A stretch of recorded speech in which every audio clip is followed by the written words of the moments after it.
बिस्मिल्लाहिर्रहमानिर्रहीम अस्सलाम वालेकुम।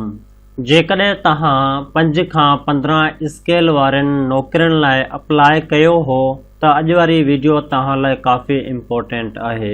जेकॾहिं तव्हां अप्लाई करण खां रहिजी विया आहियो तॾहिं बि तव्हां लाइ हीअ वीडियो काफ़ी इम्पोर्टेंट आहे।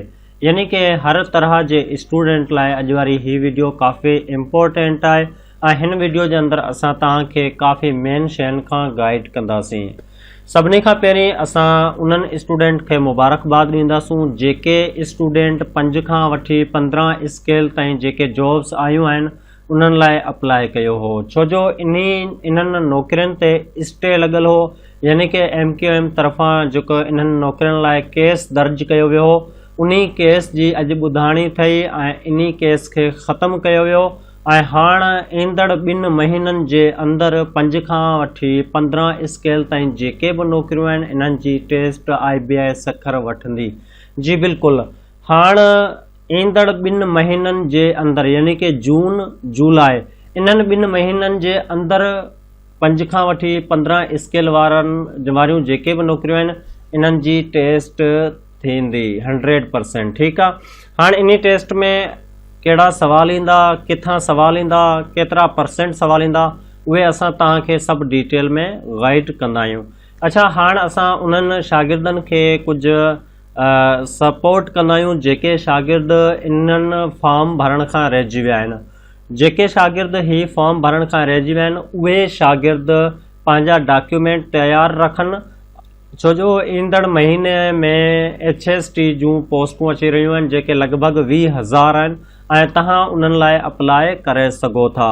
ऐं अवां अप्लाई कजो, उन जे अंदरि BEd जो फ़िलहाल त शर्त ॾिनल आहे, लेकिन BEd ख़तमु कयो वेंदो, तव्हां इज़ीली अप्लाई करे सघो था ऐं उन जी तयारी असां तव्हांखे मुकमल कराए छॾींदासूं।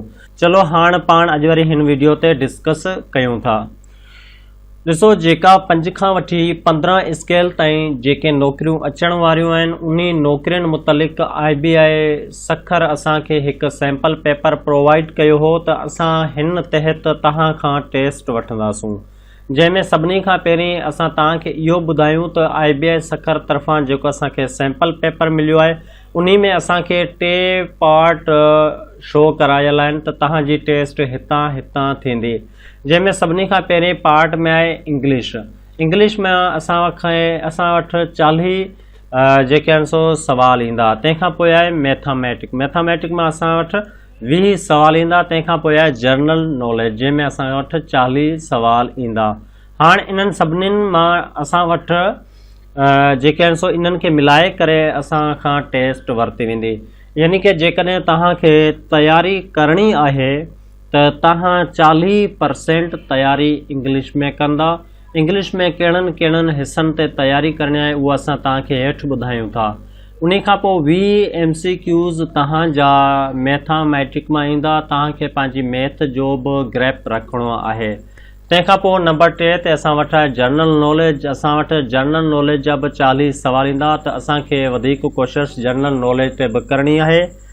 हाणे ही 3 हिसा ॿुधी करे काफ़ी स्टूडेंट परेशान थी विया हूंदा त इंग्लिश मां असां कहिड़ियुनि शयुनि खे यादि कयूं ऐं केतिरियूं यादि कयूं, छो जो इहो हिकु लॉजिकल इशू आहे त स्टूडेंट इन ॻाल्हि में बिल्कुलु कंफ्यूज़ थी वेंदा त असां इंग्लिश त यादि कयूं लेकिन केतिरो % कहिड़ा टॉपिक ऐं कीअं यादि कयूं, उन मुतलिक़ असां तव्हांखे हाणे स्टेप बाय स्टेप गाइड कंदा आहियूं। उन खां पहिरीं ॾिसो, हीउ जेको सैंपल पेपर तव्हांजे साम्हूं खुलियल आहे हीउ सैंपल पेपर आहे इंटरमीडिएट वारनि जो, यानी कि जिन्हनि शागिर्दनि इंटरमीडिएट जी डिग्री जे बेस ते अप्लाई कयो हो उन्हनि शागिर्दनि लाइ हीउ हिकु सैंपल पेपर आहे त तव्हां खां टेस्ट हिन तहत वरिती वेंदी। उन में असां हाणे ॻाल्हि कंदा आहियूं इंग्लिश जी। अच्छा, हीउ जेको सैंपल पेपर तव्हां इंटरमीडिएट जो ॾिसो पिया इहो ई मैट्रिक वारनि लाइ ऐं ग्रेजुएशन वारनि लाइ सेम जेको आहे सो सैंपल पेपर आहे, यानी कि उन में सिर्फ़ु हिते डिग्री जो नालो चेंज थियल आहे, बाक़ी इन जो प्रोसेस इन जे वठण जो तरीक़ेकार उहो सेम टू सेम आहे। जेकॾहिं तव्हांखे ही सैंपल पेपर खपनि त उन जो लिंक असां हेठि डिस्क्रिप्शन में ॾेई छॾींदासूं, जंहिं ते क्लिक करे अवां ही सैंपल पेपर डाउनलोड करे सघो था। चलो हाणे असां ॻाल्हि कंदा आहियूं त तव्हांखे इंग्लिश में कहिड़नि हिसनि जी तयारी करणी आहे। ॾिसो इंग्लिश में तव्हां वटि 10 MCQs जेके आहिनि सो रीडिंग कॉम्प्रिहेंशन जा ईंदा।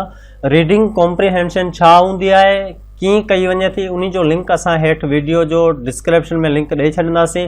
उन ते क्लिक करे इहो कंप्लीट वीडियो ॾिसी सघो था ऐं अव्हां पंहिंजी रीडिंग कॉम्प्रिहेंशन खे क्लियर करे सघो था। यानी कि रीडिंग कॉम्प्रिहेंशन मां असां वटि घणा सवाल ईंदा, 10 सवाल ईंदा। तंहिंखां पोइ असां वटि छा ईंदा, फिल इन द ब्लैक्स ईंदा या सेंटेंस ईंदा, ठीकु आहे। वोकेबलरी ईंदी ऐं सिनोनिम्स ईंदा। वोकेबलरी में असां वटि 5 सिनोनिम्स हूंदा, 5 एटोनिम्स हूंदा, स्पेलिंग चेकिंग बि हूंदी, एरर डिटेक्शन बि हूंदी, तंहिंखां अलावा यूज़ ऑफ प्रीपोजिशन बि हूंदी। अच्छा, उन खां पोइ सेंटेंस ॾींदा, उन्हनि जो स्ट्रक्चर्स बि हूंदो। हाणे ही जेका लिस्ट आहे, इहो लिस्ट बि असां तव्हांखे डिस्क्रिप्शन में ॾेई छॾींदासीं, जंहिंखे तव्हां ॾिसी करे पंहिंजो माइंड क्लियर करे सघो था त कहिड़नि हिस्सनि मां केतिरा सवाल ईंदा। अच्छा, उन खां पोइ आहे पार्ट ॿियो मैथमेटिक में। मैथमेटिक जे अंदरि त जेका आहिनि सो उहे हिकिड़ो ई स्टेप आहे। त मैथमेटिक हिकिड़ी बेसिकली हूंदी, ॿी थोरी हाई लेवल जी हूंदी। जेके ग्रेजुएटेड स्टूडेंट आहिनि उन्हनि लाइ थोरी डिफ़िकल्ट हूंदी, लेकिन जेके इंटरमीडिएट ते या इंटर ते अप्लाई कयो आहे उन्हनि लाइ थोरी बेसिकली इंग्लिश मैथमेटिक हूंदी। जनरल नॉलेज जे अंदरि तव्हां वटि करंट अफेयर अची सघे थो, वर्ड नॉलेज अची सघे थी, एवरीडे साइंस बि ईंदी, इस्लामियात ऐं पाकिस्तान स्टडी मां बि सवाल ईंदा। त इहो आहे सैम्पल पेपर। अवां जेका तयारी कंदा, इन सैम्पल पेपर जे तहत ई तयारी कंदा।